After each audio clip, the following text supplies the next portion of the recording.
আমি এটুকুই বলতে চাই যে দেখো, পার্সোনাল লাইফ, প্রফেশনাল লাইফ, এটার বাইরে আমরা। রাজধানীর ভাটার থানায় একটি সাধারণ ডায়েরি করেছেন ঢাকাই সিনেমার জনপ্রিয় চিত্রনায়িকা অপু বিশ্বাস।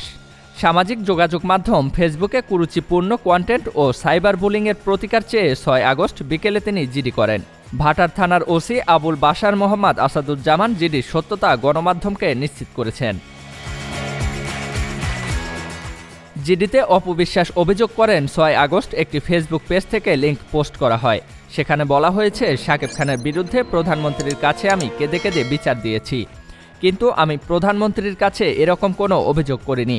এছাড়া আরেকটি পেজ ও আইডি থেকে আমার বিরুদ্ধে অপমানজনক ও কুরুচিপূর্ণ মন্তব্য পোস্ট করা হয়। এর আগে দুপুরে ঢাকা মহানগর গোয়েন্দা পুলিশ কার্যালয়ে যান অপু বিশ্বাস। সেখানে তিনি পাইরেসি ও আপত্তিকর কন্টেন্ট তৈরির অভিযোগ করেন। পরে অপু বিশ্বাসকে আপ্যায়ন করান ডিএমপির ডিবি প্রধান হারুনার রশিদ। এ সময় খাবার টেবিলে তাদের সঙ্গে আরও কয়েকজন ছিলেন। অপু বিশ্বাসকে আপ্যায়নের খবর গণমাধ্যমে প্রকাশ করা হলে মুহূর্তে তা সামাজিক যোগাযোগ মাধ্যমে ছড়িয়ে পড়ে। অন্যদিকে 5 আগস্ট রাত 8:30 দিকে গোপনে থানায় যান অপু। সেখানে প্রায় 30 মিনিট অতিবাহিত করে 9টার দিকে বেরিয়ে যান। জনপ্রিয় এই চিত্রনায়িকার থানায় যাওয়া নিয়ে তৈরি হয় রহস্য। ফতুল্লা মডেল থানার অফিসার ইনচার্জ ওসি নূরে আজম মিয়া গণমাধ্যমকে জানান, সৌজন্য সাক্ষাৎ করার জন্য অপু বিশ্বাস এসেছিলেন। আমাকে অবগত না করেই তিনি থানায় আসেন। প্রায় 30 মিনিটের মতো সময় অতিবাহিত করেছেন।